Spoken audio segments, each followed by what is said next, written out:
Popcorn and Papa Gamers. Welcome to Gamers Go to the Movies, the only podcast that has to review every live action and occasionally CG adaptation of a video game into a Hollywood movie.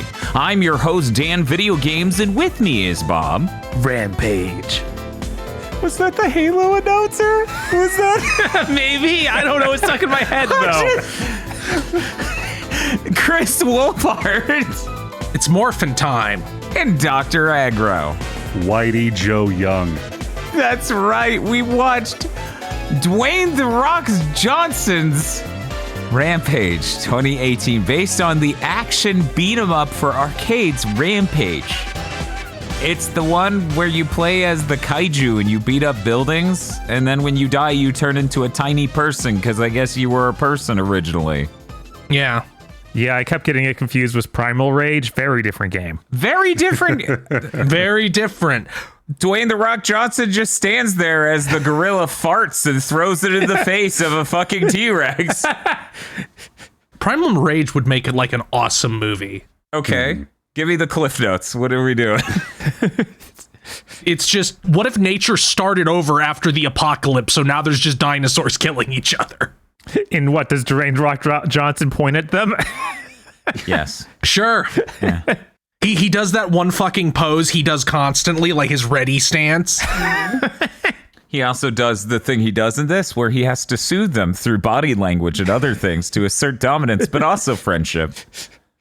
For people who've never watched this show before, what we're going to do is we're going to talk about what the movie was briefly when it comes to the plot and other things about it, our thoughts and musings on that. And then at the end, we're going to judge it across something like 8 different metrics of whether or not it was good at all, whether or not it's worse than the Tekken movie, whether or not we would recommend it to normal people. And at the end of this, I think we will all learn something about video game movie adaptations. Maybe, just don't. Yeah, maybe a random arcade game from like the 90s with barely had a story, didn't need a movie adaptation. Maybe. I think it's the 80s. Yeah, it probably is the 80s. Yeah, I'm pretty sure it's the 80s. But it had the N64 versions were the 90s. That's true. And the GameCube version is the aughts. Ooh. That was, I think after that, that's when it disappeared. I don't think we got another one. I don't think they could successfully get their bad 7th gen Rampage game off the ground. Unfortunate. Or... No, it would be interesting if nothing else. In the shitty way. Uh-huh. First of all, did anybody else have to go double check the rating of this movie during its runtime? No. What you were shocked at the 51 Rotten Tomatoes? No, I mean the age rating. Yeah, I was also pretty surprised by how much gore they can put in. Like, the opening of this movie is a woman being immolated. Uh-huh. Mm-hmm. Which, even if that's kind of abstract, the guy being squashed by a rock and his blood splattering all over a window cartoonishly later in the movie wasn't. That was just full on view. Well, yeah, but nobody said fuck, so we're good. The dude also gets bitten in half by a wolf basically on screen. Yeah. yeah. But again... But the wolf didn't say fuck. And the real problem is he should have. God, that would have been awesome. I mean, in my idealized version of this fucking movie, like the absolute worst case scenario for them, but the best case scenario for me is someone really in the Hollywood system was bent up on, but in the arcade they were people. You have to make them more like people here. So the fucking wolf ends up like a Tex Avery character for some reason. Yeah, no, going back to the game, I was like, man, they really should have been people. This is really weird. You took out the only thing that this game had going story-wise. Yeah, no, it's weird. Yeah, it's... This movie is... The first half of this movie feels like it's trying to be a monster movie. Mm-hmm. Like a modern monster movie. Then the second half, it feels like it suddenly becomes this weird, campy Power Rangers episode. I like that in that second half, we also get 2 scenes stolen directly from True Lies. I haven't seen that movie in forever, so I didn't notice. There's a scene where Dwayne "The Rock" Johnson is caught by guards and then he explains how he's going to beat him up and knock him out. Oh, that's from True Lies. I haven't. Directly, like almost quoting True Lies. Oh, that's funny. I And haven't then seen it. right after that, he steals the chopper and is like, "Oh, it's like riding a bike," which is also directly from True Lies. Damn. Now I have to make sure the screenwriter didn't somehow write True Lies. That would be so God. depressing. That would be amazing. But the big reason I keep calling this a Power Rangers movie is, for one, like what I said is true. The back half is just strange tonally compared to the first half. But Dwayne "The Rock" Johnson is this enormous, jacked ex-special forces primatologist. That is a Power Rangers character. That's who's showing up to be the Black Ranger in the newest season of Power Rangers. Oh He's my like, God, that would rule. I'm a primatologist, but also the strongest man in the world in my free time. To see somebody with The Rock's body type in a Power Ranger suit lined up with the rest of them. You could see it now. The camera slides in left to right. He's teaching someone how to make knots because, of course, he knew how to do that in the special forces and shit. But also, he's rambling about monkeys. God, this movie is probably, I think it's the first time I've ever watched something and gone, this would be so much better without The Rock in it. Yeah. He has I've seen old, like, from the Rock movies from the aughts, it feels like he's trying to be an actor. Like, if you watch Be Cool, he is playing a character. Right. And at some point, he becomes The Rock. Right. He becomes the weird I deserve an MCU about me and specifically, and I must be written in every film like what I imagine that character has to be. Because tonally, and The Rock's character and performance in this and that stupid Christmas movie Red One are identical. I mean, if you want to get into it, the difference between him in this and him in Black Adam is not that much. Yeah. Yeah, I'm now operating under the possibility that every modern Rock movie feels exactly the same, which like this. This is certainly a lot more together than Black Adam, but him as a character is not very different. No. I saw that they drug fucking Sabek out of storage to be the villain of that movie, and fucking really? Really? Yeah, that movie was crazy shit. It was a good time. He can't fight Shazam. We decided against that. There's a lot of characters that don't have one of the shittiest designs in comic history that you could have gone with. Oh, man. Look, I just came from watching Quantumania. I don't want to think about shitty designs in God. Marvel in comic book movies. Jesus. Like even in, and especially in his other movies, Black Adam included, he's like, he's in the movie. In this one, it feels like we've got a pretty interesting creature feature going on, and then we have to, every couple of minutes, take time out to cut to The Rock mugging and saying a line in isolation. Yes. No, that's accurate, yeah. It's truly odd. I would say the first 2/3 of this movie is very much the disaster movie mold you're very accustomed to if you grew up at the same time as us, through the 90s and at least half of the aughts. You saw this disaster movie countless times. Mm-hmm. Yeah, no, they're definitely hues of like Dante's Peak and that sort of volcano disaster movie in there. And then the final third happens, and as Chris says, it's morphin' time. We go to the big city. Everything's on a green screen now. It's kind of absurd. Okay, speaking of the absurdity of the final third of this movie, this sounds like nitpicking. It does. But it was driving me insane watching this film. The plot of the movie, which we haven't touched on at all. No. The plot of the movie is this evil corporation run by two douchebags is doing outer space genetic manipulation experiments because they would be illegal on Earth and also possibly dangerous if it broke out. The opening of this film is everything going wrong, and then it breaking out and a satellite drop of the contagion to various ends of the Earth. Actually, I think all of them are North America. Yeah, they're all basically in the U.S. Yeah, but because we got, what was it, Florida? Yeah, Florida. They're like, we got a Florida Everglades alligator. And then you have the wolf, and then you have the gorilla. And so this movie is about how these three super monsters are created through this, and they're growing and they're getting larger and they're unstoppable. And the evil corporation's plan is to activate an antenna on top of the tallest building in New York, basically. Or actually, Chicago. They got a deep dish, and then they turned on the antenna that's going to summon all three super beasts to their headquarters. Yes. Not anywhere else. No. And not like, like it will draw them hither with these alluring. No, we're going to turn on the thing that pisses them off. Right. Yes. It's the what? Yeah. And That's the dumbest plan I've seen in a movie recently. it is insanely dumb, but somehow this weird, like, we talked about the two dudes or the couple that runs the company. Yeah, the two douchebags, which reminder, they stay in the building as this thing is turned on. Right. No, they just wait for it to happen. Like, it makes no sense. You know that meme that Chris keeps posting of Godzilla versus King Kong, and King Kong's just like, I will win via my superior intellect. That's these two. They're just staring at the three super beasts coming like, we'll win.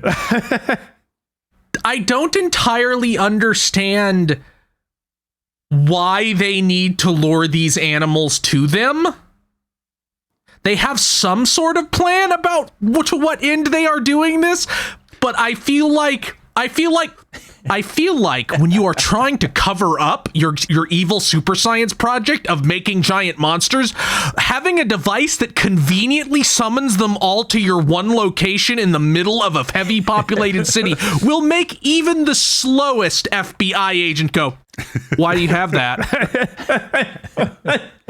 Yeah, no, it makes literally no sense. It sucks so much, dude. That's like, if you could change one thing about this movie and make me like it more, I think that would be it. But I know they did that so that way the big monsters are in a city beating up buildings. Which it does not take that much writing to do. But it was too much. They had to have this insane scenario. Dude tried to bench the bar when it came to writing and it crushed him. He's dead. But yeah, no, I know it sounds like nitpicking, listener. If you haven't seen the film, it's like, oh, well, whatever. No, every waking moment of the second half of that film, I'm like, why would you summon them to your headquarters that you are still in? Personally, it felt authentic. It seemed like the plan of a person who I saw in an earlier scene eating a single Pop-Tart wrapped in a kitchen towel. It's true. Yeah, no, It's hot. I love how pathetic, like, and hilariously so the brother is. Yeah, because like, so Yeah, good. that's pretty good. they literally have that guy from The Walking Dead just he Looney Tunes his ass. Yes, he was he just did. like, hey, if you give me that, I won't arrest you and you can just leave. And he's like, oh, cool, thanks. And then he walks outside and gets crushed. He gets turned into mist. Yeah, no, that was Yeah, that's pretty.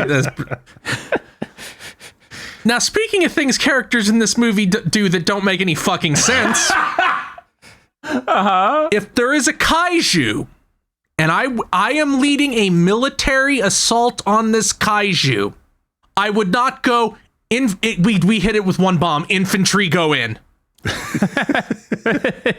Yeah. Oh, but you forgot about the brilliant second part of his plan where he was going to drop Moabs on Chicago because that was clearly the most effective use of force to solve this situation.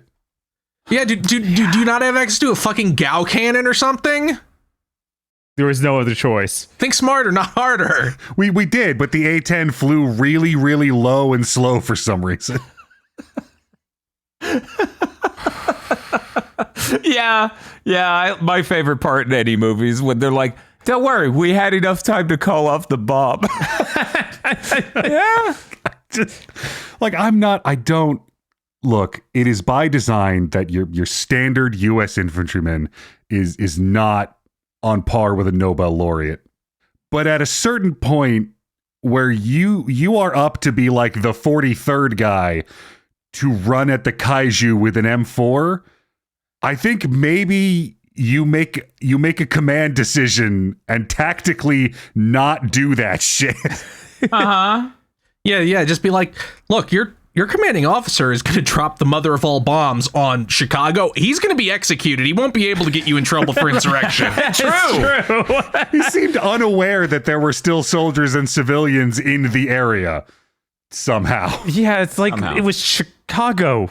How do you think this works? It's just like we hit him with one bomb and it didn't work. It did destroy the whole city. This fucking movie, man. Like, honestly, this movie is so stupid. It's become endearing to me. Like, I knew it happened. Right? gold star, you tried. If it just was a little bit campier, I might be there. But Yes. it like tries and fails. Like, I think that's The Rock's fault. Like, this Yes. movie feels like it was written for somebody else, and like Jeffrey Dean Morgan is still in that movie, and there was somebody else he was supposed to be playing off. Because like the opening sequence, we're establishing The Rock's character. He's The Rock. Yes. You don't need to give The Rock some goober beta male to embarrass in front of an attractive woman to establish how cool The Rock is. That is a script you write for somebody else. Yes, it's true. No, it's true. It made no sense that they needed to do that. It just seemed like he's just into shaming people is how it felt. Right. Which obviously The Rock doesn't need to be. Also, there's a weird energy in this film of like, well, I'm above human relationships. Like, what the fuck is... All right. Is this also part of the Rock contract? Yeah, that guy's inappropriately touched a primate before. Do you mean the steroids made your dick stop working? Yeah, I mean the steroids. I was bringing up the different military things did make me think, oh, this is the way the military acts is actually stupider than a lot of Godzilla movies. Yes. Which is kind of crazy. I kind of wish they would bring out those weird radar dish guns just to fully seal the deal. Like, Yes, yeah, the no, laser system. Yeah, or I jump the shark. I honestly, I think that is the exact thing. The military should have been even dumber in this. Mm-hmm. And then maybe the corporation a little less dumb. I feel like there's an intelligence balance here that is all in The Rock's favor and no one else's. And we should redo it a bit. God, I can't believe they had The Rock fight the kaijus with the grenade launcher. It's like, Yes, that really reminded me of the first Bayformers movie where you have the marine glazing segment in the battle at the end where they're all shooting the Decepticon to death. It reminded me of that very strongly. It feels like no, The Rock can't even be threatened by a kaiju. That is not in his contract. You know, once again, not to nitpick, but you spent the whole movie saying that these things could regenerate from any injury, and then one dies from being stabbed in the head. Yeah, they like as soon as the military started shooting at them and it did nothing, I'm like, oh, they have that healing factor that turns off when they're done with them in the plot. Yes. At least the wolf got its head bitten off. I can see that's gonna take down most immortal things even. But it's just like, yeah, it's rebar. Okay. That was its weakness. yeah, it's over now. Speaking of the military and Godzilla films, I will always have a soft place in my heart for the Matthew Broderick Godzilla movie because in it they hit Godzilla in the head and neck with missiles and it died because it's a creature made of flesh and they shot missiles at it. Yeah. Yeah. Yeah. Yep. Yeah, no, there's nothing about these monsters that makes it feel like they should survive these things. No. like at least most of the time Godzilla is an allegory for like nuclear weapons and power. There's no fucking allegory in this movie. The people who wrote this don't know what that word meant. I think I was like 20 minutes from the end of this movie when I realized, wait a minute, why doesn't the gorilla have any sick ass mutations? Yeah, no, This is lame, the other two go crazy. Yeah. right? Yeah. The wolf and the lizard monster designs are awesome. Yeah. Like no, the first time that wolf jumps up and like flying squirrel turns, I'm like, this is sick as shit. But yeah, no, I also at the end of the movie, I was like, yeah, it's pretty bullshit. The gorilla's just a big gorilla, and the other two have these unbelievably crazy designs. Mm-hmm. Don't worry, he'll use his superior intelligence. Yeah, no, I couldn't stop thinking about it. And you can't even be like, oh, it's more accurate to the game either, because it's like no. even that he's kind of weird and disproportionate. He honestly looks like a weird Looney Tune gorilla more than a real gorilla like this. Yeah, I did spend most of us watching this film talking about someone showed up in that theater for the transformation and got pissed. They didn't see the trailers. They didn't know. They're just like, it's fucking meaningless. It's just a normal wolf. I'm fucking pissed. I'm leaving. Yeah, no, it's really bullshit. The gorilla just is a big gorilla. Mm-hmm. The other two have like the gator has the most unreal shit going on with it, where it's like barely recognizable as a gator by the end. Like, I think it's got gills. Yeah, it's got gills. It's got quills that are fucked up coming out of its neck. I think it is crazy by the end. If I remember correctly, it also had like spike tail going on. It's got so much crazy wolf did, where shit. It shot quills out of its tail in a helicopter. Yes. Yeah, no, that wolf was ridiculous. Yeah, no, the alligator looked sick as shit too, and I'm just like, gorilla, do something. I'm big. It was, oh my god, I'm sorry. That the scene where they send the Black Ops team to track down the wolf, and I'm like, holy shit, that's Joe Manganiello. That's awesome. I didn't know he was in this movie. And by the end of that scene, he's fucking dead. I'm like, oh, I guess he's not gonna knife fight the Rock on a roof at the end of this movie. That's weird. Yeah, no, I was also super surprised they had him killed off. I didn't even know he was a big actor. I was just like, oh, this is clearly like set up to be a rival character for The Rock. Yeah, no, you can look at him and tell. Instead, yeah, he just killed off in that sequence. It's like, why did you even stick around after your team died? What? Also, that scene also drove me crazy because, like, you saw the wolf was enormous. You could see the wolf above the tree line from miles away. Why were you surprised by how big he was when you got next to him? Why were you still on ground at this point? Yeah, no, if this movie could just drive me a little less insane in these specific ways, that would be stellar. Oh, man. Real quick, want to make sure we get this in there. This was a 107-minute runtime. It had a $130 million budget, which makes it, by large, like next to Warcraft in the most expensive shit we've had to watch in this series so far. Category. Makes sense with how it looks and how it has. Box office, it did all right. 428 million. Rotten Tomatoes, 51. I mean, yeah, this is, as I keep bringing up, this is one of those family get-together movies where it's like, the adults don't want to go see a cartoon, but we can't take the kids to see a real movie. So I guess we have to go with The Rock, savior of this category. I could really see this being like the kind of movie I grew up with on VHS and watched a million times. Yes, this exists in the same cultural space as like Major Payne. Yeah. I did literally think in the middle of it, you know, I could be watching Congo again instead of this. Yeah, I also had that thought. Yeah, very reminiscent of Congo. Yeah. You just enough things to make you go, oh, I could be watching that. I think it's funny they got Jeffrey Dean Morgan to just do a redneck voice and play like the redneck FBI agent. He's so who really has a heart of gold because he does not listen to government authority. Yeah, for people who don't recognize the actor name, it's Negan from The Walking Dead. Dan, he's from Tekken 7. It's Negan from Tekken. He's doing a cartoon Texas accent in an FBI suit with this big silver or nickel-plated 1911 strapped in the front. Mm-hmm. He is doing the chicken lawyer from Futurama. Like, that's the level of cartoon accent we're at. It's pretty great, honestly. He's doing Foghorn Leghorn. Yes, and it's the best part of this movie. It is. It's real good.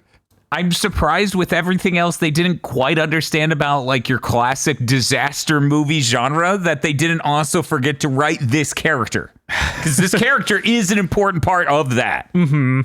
Usually he's not Foghorn Leghorn, but I do appreciate him being that this time.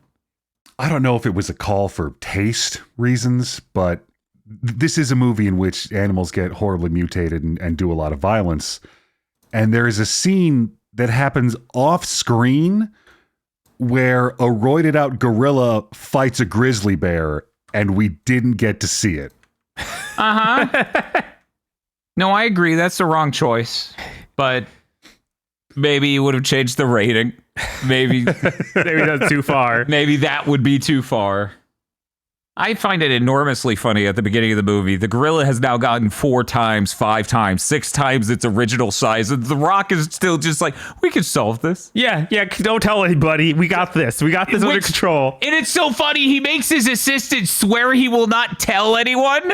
And it's like, dude, that lasted 3 minutes. What an important scene. It was, I felt like this movie, I'm not saying it's bad because it's formulaic. I'm not saying any movie is bad because it's formulaic. But when Naomi Harris's character shows up, she's like, "Hi, I'm Dr. Kate Caldwell, and I can see that you're The Rock, so I'm going to do nothing in this movie." Yeah. No, that's... It felt a little bad. Yeah. What's up? I'm going to be here for the whole runtime, and I'm not really going to do anything. Yeah. No, it's okay. I'm sure every disaster movie I would go back to in the 90s, like Twister, the same thing happened, right? Female scientist, an important figure, does nothing. I'm sure The Rock was in all of those. Yes, The Rock doesn't just change this film in weird ways you wouldn't expect. And here's the best part. I was going to mention this earlier. It permeates all the way to the marketing. Like, for anyone who hasn't seen the fucking poster for this movie, the movie poster needs to stress, now, okay, the gorilla is huge. However, also consider The Rock pretty big.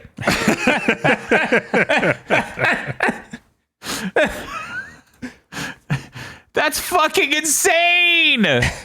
The whole point of this movie is the giant monsters, and they're like, we have to use the marketing language to prop up how big The Rock is. Yes. I mean, it seems to be that it took until Black Adam before Hollywood was like, maybe The Rock isn't the biggest box office draw in human history. And it's like, well, yeah, you have receipts. We know you should maybe know. He has been in bombs. Yeah, but he was on fire starting with the Fast and the Furious. You can't say Fast and the Furious on a podcast anymore. You activate all the people who are hoping that they're going to get that Fast and the Furious podcast. So, gentlemen, any other comments? I could run through the cliff notes of the movie because I don't think anyone listening to this should actually watch this film, just so they can walk away with the feeling like they watched this film. In the opening of the movie, we already established Dwayne "The Rock" Johnson shows he's a Chad by taking people on a tour of their like little preserve thing with the gorillas and stuff. Then the satellite falls and it affects one of the gorillas. Elsewhere, it affects the 2 other, creatures. I almost called them monsters, but an alligator is not a monster. It's just misunderstood. Then eventually, government agencies, various, show up and do things and fuck around. Dwayne "The Rock" Johnson gets on a plane with them. The gorilla gets activated by the fucking signal in Chicago. And Dwayne "The Rock" Johnson does a cool sequence on the airplane with the gorilla and the agents, bullets going everywhere. Escapes, lands in the middle of the field, ends up at a headquarters for the military so that way he could be a part of the operations for 1 minute and 4 seconds before he has to escape from getting detained, hijack a chopper, make his way to Chicago, and kick everyone's ass through shit that doesn't make any physical sense happening basically nonstop. What's the shit? It's the fan. Yeah, I like that The Rock even takes a bullet and then the next scene he's like completely fine. Yeah. He's a little winded. Yeah. They shot him in the... Shut up. Anyway, so I think I basically covered it, right? Yeah, no, that was the movie. That was the movie. Anyways, I think we should get to our categories. Do you all agree? Yeah. Okay. Mm-hmm. All right. First category, are we giving this a thumbs up, a thumbs down, or a thumbs sideways? We're going to start with Dr. Aggro. This is quintessentially thumb sideways. Like it's there's a decent little creature feature in here that is sandbagged by a couple of major decisions. But like if it was on TV, I'd watch it. I'd watch it again. It's got a giant wolf with bat wings that does cool stuff, and a giant alligator eats an A10. Chris. Yeah, I also have to go with thumb sideways. Maybe if The Rock was less a weight around this film's neck, it could get up to a thumbs up. But with him infecting the tone with his weird aura, it can only be sideways. Bob. Yeah, I'm also going some sideways. I actually enjoyed a decent bit of this movie, but yeah, it's just brought way down at certain points. If I were to judge this movie based on the first 2/3, I might give it a thumbs up. But that last third really does lose me when it's like, so much of this is a fucking cartoon. And this being the final third of the movie, this final chunk is just nothing but dumb moments back to back to back. And no one but The Rock is smart enough. I'm also going to have to go sideways. It really isn't of the worst things we've seen. No, not at all. So I think this next category will be easy. Is this worse than the Tekken movie? No. Bob? No. Chris? No. Aggro? God, no. Okay, now we got to rank it on star power. Again, it is worth noting it has Dwayne "The Rock" Johnson, possibly at his height. Possibly. You would put it somewhere in the range of years around this. Look, the Rock hasn't peaked yet. Are you The Rock's PR? What the fuck is this?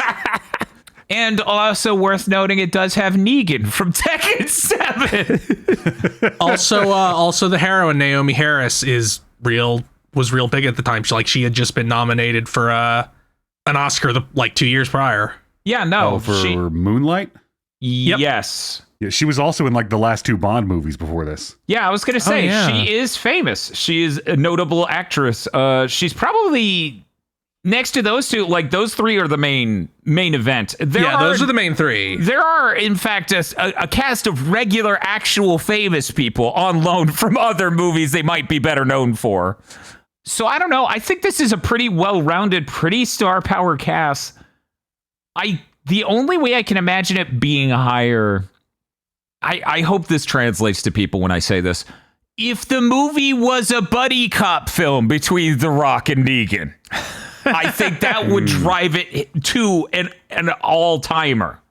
Having major people be the antagonists also would have helped instead of someone who was in Harold and Kumar Go to White Castle. I didn't know that, but that so true. Is that the dude was, right? No, it was the lady. She was. I know she's in Watchmen. Was she in Harold and Kumar? Yeah. That's hilarious. She is. If the villains hadn't just stepped from Good Burger into this movie, I feel like it probably would have a little more star power. Maybe they just let Joe Manganiello be the final threat or something. Yeah, I feel like that would have helped. So we got to rate this on a star power 1 to 5. I'm gonna give it a solid. Again, this is The Rock at his peak, right? Bob's like, no.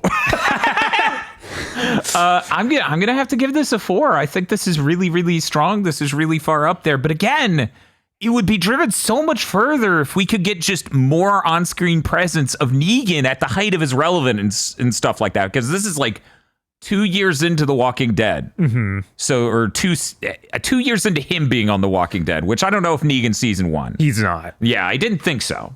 If I did my research correctly, editor's note, I have never seen The Walking Dead, then I believe this is 2 years into him being on that show. I could be wrong. Yeah, I think so. So I'm going to give it a 4. There's definitely star power to be reckoned with here. Chris. Yeah, I'm also going to give it a 4. I would, it's rounding up from a 3.6 for me. Like, it's not a strong 4. It's like a B-. Yeah, that's kind of how I feel too, where it's like the weakest of 4 can be. That's kind of where I'm sitting. Aggro, what do you think? I'm sort of on the opposite of that one. Like, I'm trying to decide whether to push it into a 5. It's The Rock. You've got Negan in there. You've got Naomi Harris. Like, for the scale of video game adaptation movies, I don't think you get them much stronger than this. But Robin, show! I think I'm going to have to give this one a 5. Bob. Yeah, I'm also kind of on that edge there. Like, it is ludicrous, but I think you guys are right with the villains really should have been bigger actors. They should have. To push into a 5, like, straight up. But it's definitely like it's really high 4. This is a very strong cast. I just now looked at the next category. Gentlemen, how faithful is this on a scale of 1 to 100 with Rampage the video game? I'm gonna give this a square 20 because it involves big monsters beating up buildings. I think it should get higher than that for 2 reasons. Uh-huh. One, the way the villain dies, where she gets eaten, is very directly referencing the games where you can punch into a building and pull out somebody to eat for a little bit of health. Mm-hmm. God, I forgot about that shot where they do the sci-fi TV movie falls into mouth green screen shot. Yeah. PG-13. PG-13, by the way, includes Vor. Chris, what number would you give it? I'll give it a 35% because also they got the names of these monsters correct. Did they say the alligator's name? I believe so. I believe they said its name, yeah. Oh, wow. I missed that entirely. You know, it's weird. I can remember Ralph and Lizzie, but I cannot remember I guess it was just George, wasn't it? Yeah, I think so. Yeah. Mm-hmm. Like in the original. Yeah. Huh. I guess that's why it doesn't stick with me. It's just George. You know what? Chris is right. The Vor scene was there. I'm bumping it up to 25. Aggro, how do you feel about this? I mean, like this, it's got everything. It's got the right slate of monster animals. They're named correctly. They punch buildings. They eat women. They're not mutated from people. So that's like 2 out of 3. So like a 66. Bob? I think that the only thing really from the original that you need to take was them mutating from people. Also, they don't have the sexy nurse from the N64 game. True. So I maybe like an 18%. It's not very Rampage like. Bob's like, sure, we had our 3 main characters, but where's the important character, sexy nurse? Would you consider this a substitute for the game? Jesus. Aggro? Sure. You want to waste a couple hours and not think too hard while giant monsters punch buildings? Done. Bob? No, I don't think you really get the feel of it. There's just, you have to watch like an hour or so to start punching buildings, and at that point you've already wasted too much time. You could have punched so many buildings playing the game. Chris? No. This is really hard for any adaptation of an arcade game to swing, because those don't really have narratives. I don't know what you're talking about. Super Smash TV is very much substituted by its film equivalent, the original 80s The Running Man. I thought you were going to say RoboCop. So was I. I'm going to say no, because you might come away thinking the video game has The Rock in it, or a character The Rock is playing that you play instead of the giant monster. The main character of this movie is not George. It's true. Main character is The Rock, because, reminder, The Rock is big. He's not bigger, but he's big, and that's important too. You even see that in the fucking fight scenes near the end where him and George team up to take down Lizzie, which is insane. I would say it almost is a substitute for the game in one way. I bet our co-host did not notice, but you noticed because I pointed it out to you, Bob. Okay. The CEOs have the arcade machine in their fucking office. They do. It No, is I noticed. blurred out in the background of the shot, and it is so stupid. It's the only entertainment thing they have in that room. Uh-huh. What a moronic set They gotta design do an choice. Easter egg. Yeah, put it in the military HQ. It might actually fit better there. Well, the brother's a stupid man-child, so it makes sense that he has an arcade machine up there. The story about Elon Musk burning himself making a Pop-Tart wouldn't have been out by the time this film was, right? No, that was much later. That's what I thought. Just asking. This was still when his favorables were really good. Uh-huh. Should they have adapted this back into a video game? I'm going to take the bold stance of yes, and somehow it should have come out on the PS3. Yes. Yes. Yeah. This should have been a 7th gen set piece shooter. Absolutely. No, that would have been really good. I think we're all in agreement here. We're all unanimous on this should have been it. Bro, you woke up 5 years too late. This movie is looking back at it is like, if only I was alive during that time. And it's just a PS3. Should this have been made into an FMV game? Like, can you take the scraps of this movie and make that? I don't think so at all, actually. I don't think this converts it in the least. There are too few action scenes. And I don't know. I don't think it translates. Let's go to Bob. Bob? I think that one scene in the plane would be a really good FMV game, but Yeah, that's basically not the rest of the movie. So yeah, no. That's what I was thinking too. I'm like, that one scene converts well. The rest? One moment, let me hold the down button to get Dwayne "The Rock" Johnson to crouch as the gorilla breaks out of the glass cage. I don't know. You could do that intro with The Rock, introducing them to the regular apes. And you're bashing B to build up his Chad meter, I guess. Aggro, what do you think?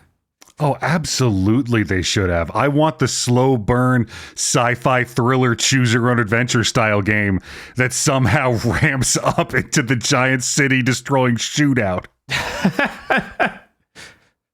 That sounds terrible. Chris? No, they shouldn't have. Bob's right. There's not enough stuff. It really is just that plane scene. Yeah. That plane scene converts exceedingly well. And then I don't think anything else does.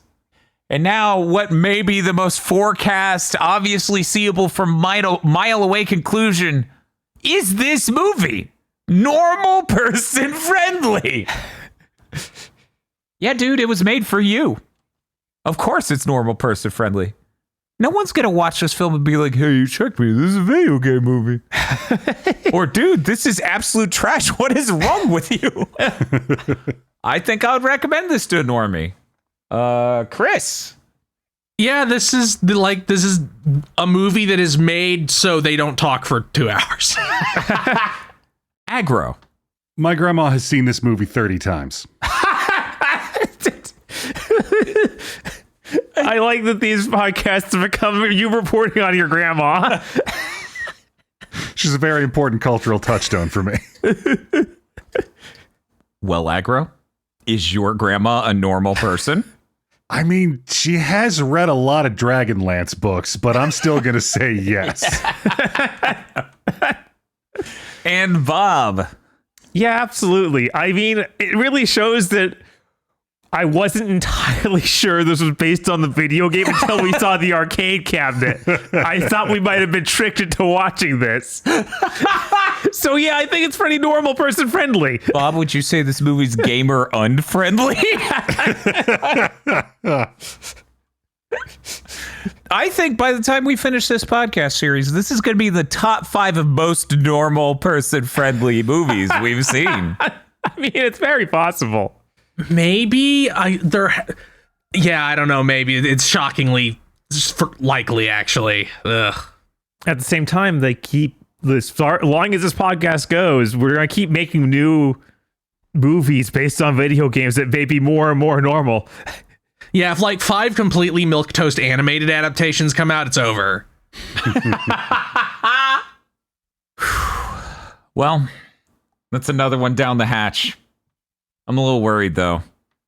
We can't put off Minecraft forever. Oh, no. Can't we, though? No, I think at some point we'll run out of new movies to cover, and then thus we would have had to have covered that.